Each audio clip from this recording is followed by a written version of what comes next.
नमस्कार दोस्तों, मैं सत्येंद्र सिंह। ओपन पोस्ट में आप सबका स्वागत है। ओपन पोस्ट में आज मैं बात करने जा रहा हूं बिहार की और ख़ास तौर पे प्रशांत किशोर की। दरअसल बिहार के चुनाव की प्रक्रिया शुरू हो चुकी है, नॉमिनेशन शुरू हो चुका है, पार्टीज़ ने अपने अपने लिस्ट जारी कर दिए हैं। इस वक्त बिहार की इस चुनाव में या बिहार की इस राजनीति में सबसे ज़्यादा जिस आदमी की चर्चा है वो है प्रशांत किशोर। तो आज हम प्रशांत किशोर की बात करेंगे, लेकिन एक दूसरे डायमेंशन के साथ। बेसिकली कुछ लोग ऐसे भी हैं जो मान के चल रहे हैं कि प्रशांत किशोर कहीं ना कहीं बिहार के केजरीवाल हैं, दूसरे केजरीवाल हैं। तो प्रशांत किशोर को हम जानने की कोशिश करेंगे कि क्या प्रशांत किशोर बिहार के वाकई दूसरे केजरीवाल हैं। प्रशांत किशोर और केजरीवाल के बीच में क्या सिमिलैरिटीज़ हैं। प्रशांत किशोर की राजनीति क्या केजरीवाल की राजनीति की तरह की राजनीति है दिल्ली में, बिहार में। हम इसकी बात करेंगे और इसी बहाने हम प्रशांत किशोर को समझने की कोशिश करेंगे। दरअसल प्रशांत किशोर और केजरीवाल को एक साथ जो जोड़ने की कोशिश की जा रही है, उसके पीछे एक बड़ा इंटेंशन ये है साफ तौर पे कि भाई दोनों ही पढ़े लिखे हैं और दोनों ही समाज में बदलाव के लिए आए हैं। वो कहते हैं कि राजनीति से समाज में बदलाव लाया जा सकता है। दोनों की खास बात है कि भाई दोनों के सामने एक तरह की पॉलिटिकल फोर्सेस थी। दिल्ली में केजरीवाल जो है कांग्रेस और भाजपा के सामने अकेले खड़े थे, और वही बिहार में जो है प्रशांत किशोर जो हैं एक तरह से एनडीए गठबंधन और महागठबंधन के सामने खड़े हैं। तो दोनों एक तरह की लड़ाई में हैं और दोनों के साथ यह है कि भाई दोनों सपने रोकते हैं समाज में। और जो सबसे खास बात है दोनों के बीच में वो यह है कि दोनों को इस बात पे यकीन है कि अच्छे लोग समाज को बदल सकते हैं। दोनों के पास अच्छे लोगों की टीम है, पढ़े लिखे लोगों की टीम है, उसी के भरोसे दोनों समाज में जा रहे हैं। और उनका कहना है कि जो पॉलिटिकल पार्टीज़ के पहले के लोग थे उनसे बेहतर हम आपको विकल्प देंगे और समाज के सवालों को हल करेंगे। ये दोनों की सिमिलैरिटी है। और दूसरी बड़ी सिमिलरिटी यह है कि दोनों के पास कोई गहरे विचार नहीं है। दोनों एक तरह से राजनीति में जो है प्रैक्टिकल जो मुद्दे हैं, जो आज समाज के मुद्दे हैं, उनको एड्रेस कर रहे हैं। वो किसी वैचारिक खांचे में नहीं है। विचार नहीं होने का मतलब ये नहीं कि उनके पास कोई विचार नहीं, उनके पास कोई वैचारिक खांचा नहीं। जो इस्टेब्लिश पॉलिटिकल खांचे हैं विचारों के, उसमें वो किसी खांचे में फिट नहीं होते। केजरीवाल के पास तो कोई वैचारिक ही नहीं थी उस वक्त। केजरीवाल करप्शन के नाम पर चुनाव लड़ रहे थे। प्रशांत किशोर के लिए थोड़ी स्थितियाँ अलग हैं। यह है कि भाई प्रशांत किशोर जो हैं वो बिहार के लंबे समय से समाज के जो चैलेंजेस हैं, जो वहाँ बिहार जो जिस तरह से गरीबी में फंसा हुआ प्रदेश है, उसके चैलेंजेस को एड्रेस करते हुए वहाँ के लोगों के मन में सपने रोप रहे हैं। और वो जो है अपने आप को किसी वैचारिक खांचे में नहीं रखते। डिफरेंस ये है कि केजरीवाल सिर्फ करप्शन को मुद्दा बना के चुनाव लड़ने आए थे, बाकी मुद्दे वो उन्होंने बाद में अडॉप्ट किया था। केजरीवाल शुरुआती दौर में राजनीति से अलग थे, वो एनजीओ से आए थे। प्रशांत किशोर ज़्यादा पॉलिटिकली प्रैक्टिकल पॉलिटिशियन हैं जो राजनीति को बहुत ठीक से समझते हैं। वो तमाम सारी पॉलिटिकल पार्टीज़ के लिए काम कर चुके हैं, बीजेपी से लेके, कांग्रेस से लेके, ममता बनर्जी से लेके, साउथ के तमाम सरकारों को बनवाने में उनकी बड़ी भूमिका रही है। तो एक तरह से प्रैक्टिकल पॉलिटिक्स को, इलेक्टोरल पॉलिटिक्स को बहुत अच्छे से जानते हैं। वो एक्सपर्टीज़ के साथ आए हैं और उनका यकीन है कि इस इलेक्टोरल पॉलिटिक्स से समाज में बदलाव आएगा। प्रशांत किशोर आंदोलनों की बात नहीं करते हैं। केजरीवाल आंदोलन से आए थे और दोनों में ये मेजर डिफरेंस है। प्रशांत किशोर के साथ में एक बड़ा फर्क यह है कि प्रशांत किशोर बिहार में चुनाव लड़ रहे हैं जहां वैचारिक रूप से दो बड़े गठबंधन मजबूती से खड़े हैं। एक तरफ एनडीए का अपना गठबंधन है जो कि बीच में सेंट्रल में भारतीय जनता पार्टी है, एक राइट विंगर पार्टी, दक्षिणपंथी पार्टी, और उसके मध्यमार्गी सहयोगी है जिसके भरोसे वो समाज को एड्रेस कर रही है। दूसरी तरफ महागठबंधन है जिसके सेंटर में भले ही पार्टी आरजेडी बड़ी है, लेकिन जिसके सेंटर में राहुल गांधी है, कांग्रेस पार्टी है, जो एक बहुत लंबी यात्रा से गुजरी हुई पार्टी है, भारत की सबसे पुरानी पार्टी है, मध्यमार्गी पार्टी है, लेफ्ट की तरफ वर्तमान में झुकी है और अपने सहयोगियों से ज़्यादा पिछड़ों दलितों की राजनीति करते हुए दिख रही है। तो एक तरह का वो नया वैचारिक गठबंधन है, नए समाज के नए विचारों के साथ खड़ी है वो पार्टी। राहुल गांधी ने कांग्रेस पार्टी को बिल्कुल नए तरह से नए वैचारिक के साथ ओरिएंट किया है। भले ही कांग्रेस पार्टी का बिहार में ज़मीन नहीं है, लेकिन कांग्रेस पार्टी एक तरह से महागठबंधन के वैचारिक ज़मीन मुहैया कराती है। आरजेडी के पास कार्यकर्ता है, आरजेडी के पास टीम है, सरकार बनेगी तो तेजस्वी यादव मुख्यमंत्री होंगे, लेकिन वैचारिकी कांग्रेस का है और वो मजबूत वैचारिकी के साथ खड़ी है। तो एक तरह से बिहार में दोनों तरफ मजबूत वैचारिकी के साथ दोनों पॉलिटिकल फोर्सेज हैं और एक तरह से वहाँ बिहार में स्पेस नहीं बचा है। लेफ्ट भी महागठबंधन के साथ है, कोई वैचारिक स्पेस नहीं है और प्रशांत किशोर कोई नया विचार लेके नहीं आए हैं। लेकिन प्रशांत किशोर ने दोनों ही वैचारिकी के जो सपोर्टर्स हैं उनको एड्रेस कर रहे हैं। वो भारतीय जनता पार्टी के वोट बैंक में भी सेंध लगा रहे हैं और कांग्रेस पार्टी के भी वोट बैंक में या महागठबंधन के भी वोट बैंक में सेंध लगा रहे हैं। वो केजरीवाल से उनका थोड़ा सा एक पॉलिटिकली डिफरेंस ये है कि भाई केजरीवाल जब दिल्ली में लड़ रहे तो केजरीवाल और भाजपा दोनों की नज़र कांग्रेस के वोटर्स पे थी, तो भाजपा ने भी कांग्रेस के कुछ वोटर्स को अपने पक्ष में घुमा लिया था और केजरीवाल कांग्रेस के बड़े वोटर्स को अपने पक्ष में घुमाने में सफल रहे। यहाँ क्या है कि प्रशांत किशोर को महागठबंधन के भी कुछ वोटर्स को एड्रेस करना है जिनको अपेक्षा उनको लगता है कि हमारे साथ आ सकते हैं, वहीं एनडीए गठबंधन के भी कुछ वोटर्स को वो एड्रेस कर रहे हैं। जैसे कि एनडीए गठबंधन में जो सवर्ण मतदाता है, लगभग 15% बिहार में आबादी है, सवर्णों को प्रशांत किशोर ठीक से एड्रेस कर सकते हैं, तो भाजपा का नुकसान हो सकता है एक तरह से। या एनडीए गठबंधन में नीतीश कुमार जो है, नीतीश कुमार की जो कॉन्स्टिट्यूंसी है उसमें महादलित और अति पिछड़ों का जो पूरा का पूरा वोट बैंक है वो कहीं न कहीं हिला हुआ है, क्योंकि उनके बीच में एक मैसेज है इस वक्त कि भाई नीतीश कुमार मुख्यमंत्री नहीं बनने जा रहे, तो उसको कहीं न कहीं एड्रेस करना है।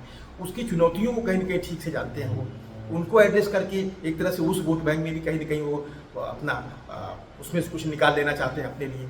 वहीं आरजेडी के जो मतदाता हैं उनके बीच में भी वो अपनी कहीं न कहीं गरीबों पिछड़ों को एड्रेस कर रहे हैं बिहार के सपनों के साथ। तो दोनों ही गठबंधनों के साथ वो लगे हैं कि दोनों गठबंधनों से उनका कुछ न कुछ वोट शेयर अपने पक्ष में घुमा दें। प्रशांत किशोर को इसमें काफ़ी सफलता भी मिली। प्रशांत किशोर ने ज़मीन पे लगभग 2 साल, 2.5 साल, 3 साल काम किया है। केजरीवाल दिल्ली में जब चुनाव लड़ने आए थे तब उन्होंने काम नहीं किया था, वो सीधे छवि के भरोसे आए थे। केजरीवाल छवियों की राजनीति के भरोसे आए थे। केजरीवाल की छवि गढ़ दी गई, ईमानदार आदमी की छवि, मफलर लिया हुआ एक आदमी, नाक सुनकते हुए बीच बीच में बहुत बीमार कई बार दिखते थे, या गांधी जैसी छवि बनाने की कोशिश उनके चाल में, हाव भाव में। प्रशांत किशोर ऐसी कोई छवि नहीं कर रहे। प्रशांत किशोर बिहार के बेटे के रूप में, लड़ने वाले आदमी के रूप में, खिचड़ी दाढ़ी, पैदल चलते हुए, गमछा लिए हुए और मुद्दों पे आर्टिकुलेट ढंग से बात करते हैं। ये आर्टिकुलेशन केजरीवाल के पास नहीं था जो आर्टिकुलेशन प्रशांत किशोर के पास है। प्रशांत किशोर मुद्दों को एड्रेस करते हैं तो माने वो किसी एक्सट्रीम तक जाके अपने को जस्टिफाई कर लेते हैं। अभी पिछले दिनों एक खबर आई कि भाई प्रशांत किशोर ने किसी ऑर्गेनाइजेशन से जो है इंफ्रास्ट्रक्चर के काम करने वाली कंपनी से 11 करोड़ रुपए लिए हैं, उनके अकाउंट में पैसा आया है।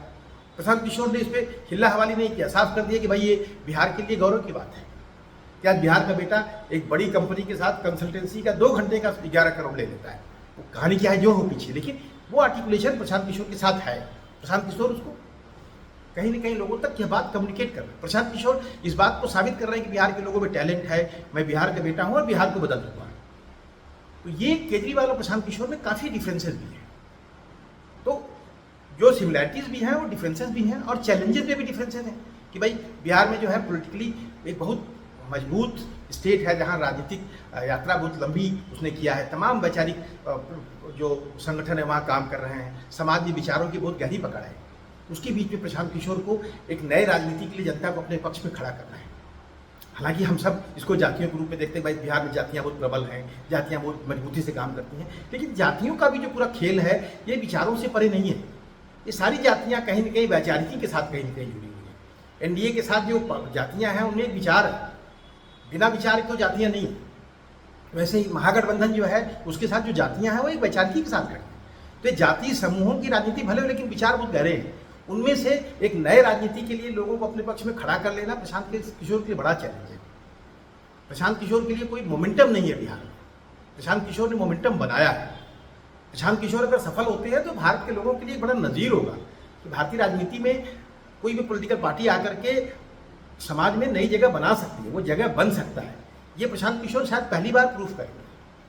हालांकि बहुत सारी पार्टियां आई हैं लेकिन वो वैचारिक ज़मीन पे पार्टियों ने अपने आप को खड़ा किया है। कभी बहुजन समाज पार्टी का उदय हुआ भारत में या तमाम रीजनल पार्टियों का उदय हुआ, लेकिन वो उस वक्त उनके पास एक वैचारिकी थी, क्षेत्रवाद की वैचारिकी थी, दलित राजनीति की वैचारिकी थी। प्रशांत किशोर आज की तारीख में जो मॉडर्न इंडिया है, जो एक वर्ल्ड इकॉनमी में पार्टेक करने वाली जो एक लिबरल इकॉनमी वाला देश है, उसमें जो है इन्हीं संस्थाओं के साथ, इन्हीं लोकतांत्रिक सिस्टम के साथ चुनावी प्रक्रियाओं में समाज को बदलने के लिए एक नई पॉलिटिकल फोर्स को खड़ा कर रहे हैं। ये काफ़ी बड़ा डिफरेंस है। तो मैं दोनों की इसीलिए तुलना करना चाहता था जानने समझने के लिए, क्योंकि केजरीवाल की भी उपलब्धियां काफ़ी बड़ी हैं। इस तरह का एक सवाल कभी प्रशांत किशोर से पूछा भी गया था, तो हालांकि उन्होंने कहा कि भाई केजरीवाल इसलिए सफल थे कि उन्होंने काम किया और काम करने के नाते ही केजरीवाल को लोगों ने 10 साल तक दिल्ली में बनाए रखा या उनके साथ लोग जुड़े रहे। वहीं प्रशांत किशोर भी इस बात को बार बार बोलते हैं कि उनके पास टीम है जो काम करेगी। डिफरेंस ये है कि केजरीवाल का मानना था कि सारी की सारी पॉलिटिकल पार्टियां बेईमान थी, और प्रशांत किशोर का मानना है कि वो लेथार्जिक ज़्यादा थी, बेईमानी से ज़्यादा। करप्शन प्रशांत किशोर के लिए मुद्दा है, लेकिन वो केजरीवाल की तरह नहीं है। केजरीवाल का कोर मुद्दा करप्शन था। वो कुछ ऐसा था जैसे कि करप्शन का या लोकपाल का एक मुद्दा जो है देश बदल देगा, समाज बदल देगा, वहीं से शुरू हुए थे और उसको कभी भी छोड़ नहीं पाए, हालांकि अब तो छूट ही गया उससे। वहीं प्रशांत किशोर के साथ क्या है कि वो करप्शन की बात करते हैं। भारतीय जनता पार्टी के तमाम सारे बड़े नेताओं पर उन्होंने हमला किया और उनको कहीं ना कहीं कटघरे में खड़ा कर दिया। एक तरह से भाजपा की जो स्टेट लीडरशिप है उसको जमींदोज कर दिया है, धूल दूसरी कर दिया है। एक तरह से बिहार में भाजपा की जो सेंट्रल लीडरशिप उसे कमान संभालनी हुई। यहाँ तक कि नीतीश कुमार के भी एक दो नेताओं को उन्होंने इसी तरह से एड्रेस किया है। तो एक तरह से प्रशांत किशोर प्रैक्टिकल ढंग से एड्रेस कर रहे हैं, लेकिन वो सिर्फ करप्शन की बात नहीं करते। वो कहते हैं कि बिहार में अगर चीज़ें फेल हुई हैं तो पॉलिटिकल पार्टी की लेथार्जी की बात है, पॉलिटिकल पार्टीज काम नहीं करती। प्रशांत किशोर ने अपने एक बातचीत में साउथ के राज्यों की तुलना किया, कुछ उन सफल राज्यों की। उन्होंने कहा कि वहाँ शायद बिहार से ज़्यादा करप्शन है, लेकिन वो राज्य तेजी से आगे बढ़े क्योंकि वहाँ की सरकारें काम कर रही थी, और जितना काम कर रही थी उतना ही करप्शन था। तो बेसिकली उनका मानना है कि काम करने से, अच्छी लीडरशिप से, एक्टिव लीडरशिप से समाज बदला जा सकता है। तो दोनों के बीच में एक वैचारिक डिफरेंस है, और ठीक है, सिमिलरिटी यह है कि दोनों एंड ऑफ आइडियोलॉजी की घोषणा कर रहे हैं कि भाई अब आइडियोलॉजी वाला कोई खेल नहीं है, प्रैक्टिकल अच्छे लोग आएंगे तो समाज बदलेंगे। ये दोनों की सबसे बड़ी सिमिलरिटी है। लेकिन अगर प्रशांत किशोर सफल होते हैं तो, केजरीवाल अगर सफल हुए थे तो पूरे देश में एक नई राजनीतिक मॉडल दे देते, जहाँ वो फेल हो गए। प्रशांत किशोर के साथ क्या है कि प्रशांत किशोर केजरीवाल से ज़्यादा आर्टिकुलेट है और ज़्यादा प्रैक्टिकल है, ज़्यादा गहरे रिश्ते हैं इनके पॉलिटिकल पार्टी में। प्रशांत किशोर सारी पार्टियों को बेईमान चोर बोल के नहीं आए, वो सबके साथ काम करके आए, और उनका मानना है कि पॉलिटिकल पार्टियां ऐसे ही होती जैसी हैं वो, और वो अगर सफल होते हैं तो भारत में एक तीसरे राजनीतिक विकल्प को खड़ा करने की कोशिश कर सकते हैं, उसमें सफलता भी मिलेगी, क्योंकि तमाम सारे पॉलिटिकल पार्टीज के साथ उनके निजी गहरे संबंध हैं। केजरीवाल के अछूत वाला रिश्ता था कि लगभग सारी पार्टियों को गाली दे के आए थे, तो उनसे रिश्ता बनाने में उनको काफ़ी लंबा समय लगा, और जब उन्होंने रिश्ता बनाया तो बाद में उन्हीं के खिलाफ ये सारा चीज़ें खड़ी हो गई। भाई केजरीवाल जो हैं उन्हीं पार्टियों के साथ जुड़ गए जिनके खिलाफ कभी वो हमला करते थे। प्रशांत किशोर के साथ वो नहीं, प्रशांत किशोर किसी पार्टी पे इस तरह से हमला नहीं करते, वो सारी पॉलिटिकल पार्टीज को उनके एज ए पॉलिटिकल स्ट्रक्चर के रूप में एक्सेप्ट करते हैं। अगर प्रशांत किशोर बिहार में सफल होते हैं तो ये सफलता सिर्फ बिहार के लिए नहीं होगी, ये देश के लिए। प्रशांत किशोर भारत में एक वैकल्पिक राजनीति खड़ी कर सकते हैं। हालांकि क्या होगा ये किसी को नहीं मालूम, प्रशांत किशोर कितने सफल होंगे ये भी नहीं मालूम। हालांकि सी वोटर के सर्वे को अगर देखें, भाई बिहार में प्रशांत किशोर की उपलब्धि काफ़ी बड़ी है कि फरवरी में 15% लोग उनको सीएम के रूप में देखना चाहते थे, सितंबर आते आते लगभग 23% लोग उनको मुख्यमंत्री के रूप में देखना चाहते हैं। इसका मतलब शायद उनके लिए सपोर्ट सिस्टम बिहार में बढ़ा हुआ है। अगर 23% लोग उनको पसंद करना चाहते हैं तो काफ़ी बड़ा स्टेक उनका हो सकता है।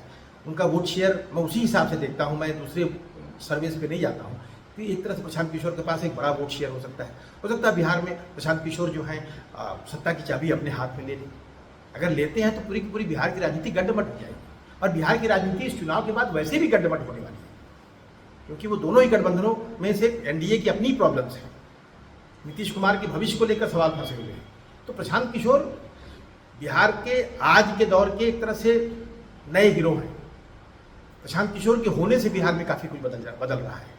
तो मेरा अपना मानना है कि प्रशांत किशोर चुनाव में कितना अच्छा करेंगे, कितना बुरा करेंगे, निश्चित रूप से केजरीवाल की तरह की टैक्टिक्स उन्होंने बना रखा है। तमाम सारे छोटे छोटे सवालों को एड्रेस कर रहे हैं। वो शराबबंदी को जो है वो वहाँ पर शराबबंदी जो है वो एक तरह से उनको विड्रा करना चाहते हैं। उनका मानना है कि शराबबंदी ने बिहार का नुकसान किया है।